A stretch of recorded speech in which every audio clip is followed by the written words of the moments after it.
Howdy, howdy. Welcome to lesson 3. We're going to do a little bit of more reasoning about equation solving.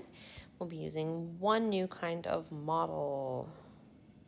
So to warm up our brains, I want you to look at these two hangers. The first one is unbalanced, and the second one is balanced. So in these two diagrams, the important thing to know is that all of the triangles weigh the same, and all of the squares weigh the same. So I want you to pause this video and either just do some thinking on and brainstorming on your own, or if you're working with people, talk with the people at your table and come up with one thing about these hangers that must be true, one thing about these hangers that could be true, and one thing about these hangers that cannot possibly be true. Come on back and I'll share some of my ideas, see if they line up with yours. So there are a ton of observations you all could have made. Here's some of the ones I made. I know that this triangle has to weigh more than a square, otherwise it would not be pulling that hanger down. I know that a circle could weigh more than a square. There's no evidence that it doesn't. All we know is that 3 squares and a circle weigh as much as a triangle. So it's possible that that circle weighs more than the square. But one thing we do know is that that circle cannot weigh more than the triangle. If it did, it would be pulling our hanger down the other way. And that warm-up was getting us ready for this final model we're going to be using for our understanding of how equations work, which is called the balanced hanger. So on each of these balanced hangers, one thing we know for sure is that figures with the same letter have the same weight. So what that means is wherever you see a W, you know that all of these W's have the exact same weight. All of our 1s have the exact same weight. Here we see some Z's. We know these 2 Z's weigh the same thing. We know these 3 X's weigh the same thing. And lastly, we know these 2 Y's weigh the same thing. And we are being asked to match each hanger to an equation. And we'll complete the equation by writing W, X, Y, or Z in the empty box. So here are all of our equations. And I'm just going to do this first one together, and then I'll have you guys pause and do the other 3 yourselves. Okay, so what we're looking at here is we know that we have 3 sets of an unknown called W plus 1, and those 3 W's and that 1 are all equal to 7 1s. So 1, 2, 3, 4, 5, 6, 7. So let's come on over here to these equations. This first one is 2 times some number. We have 3 of that number. Here's one that says 3 times some number plus 2 is equal to 3. But we only have 1. So again, here we go, down here on this 4th one.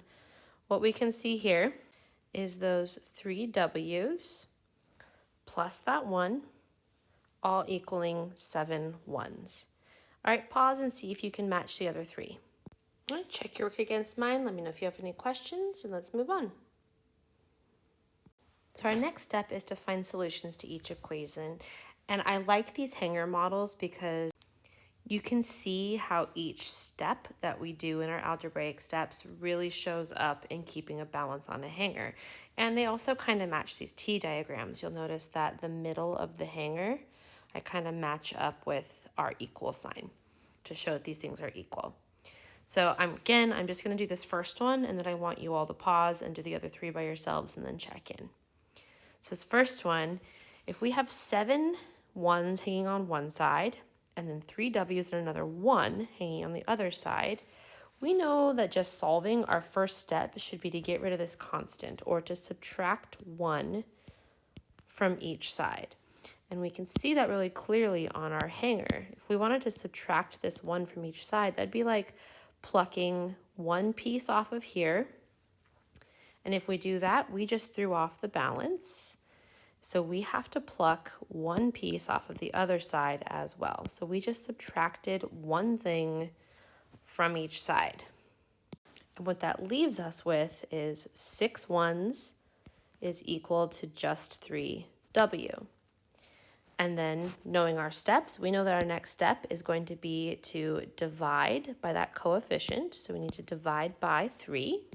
And we could see in our hanger that if we take our W's and split them into groups of 3, and take our 1's and split them into groups of 3, and then we can match those up, we can right away see that each W is equal to 2 1's. And that is our answer.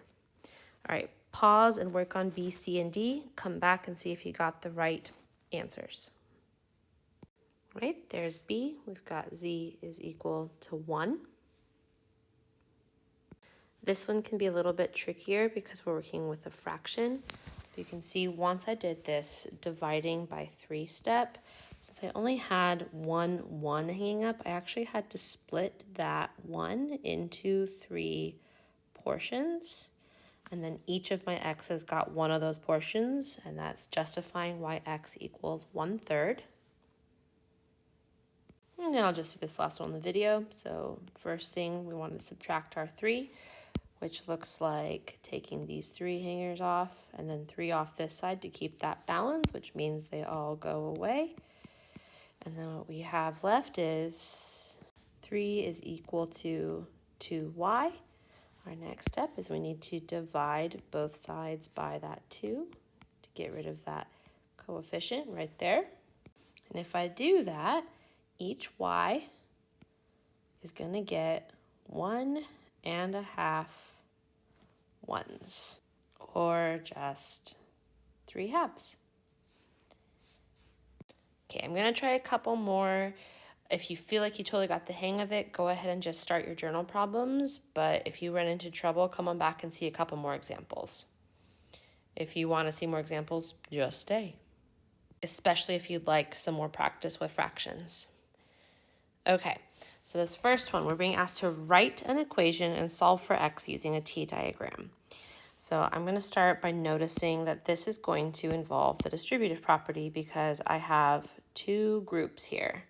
So one thing I can do is I can say, well, I have 2 groups, and inside each group is a W plus a 2/3. And all of that is equal to 20/3.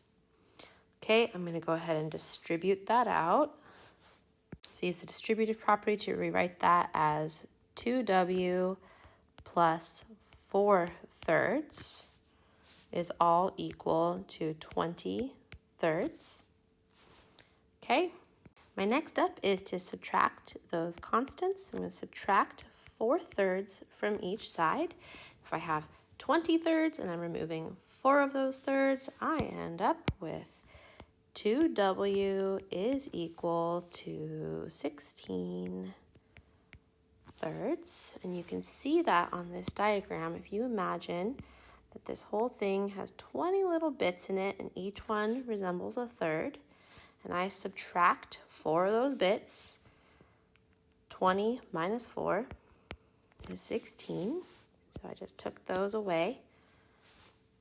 Then lastly, if I need to divide that in 2, I can cut those 16/3 right down the middle. That way you can even think of. And one of my W's gets half of them. My other W gets the other half of them. And half of 16 is 8. So what I actually ended up with is each W is going to get 8 of those thirds. This is one of the times when fractions is just so much easier to work with than decimals.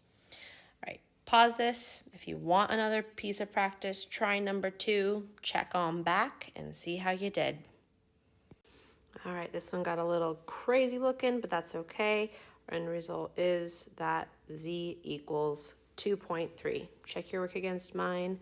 Let me know if you have any questions, and good luck on those journal problems.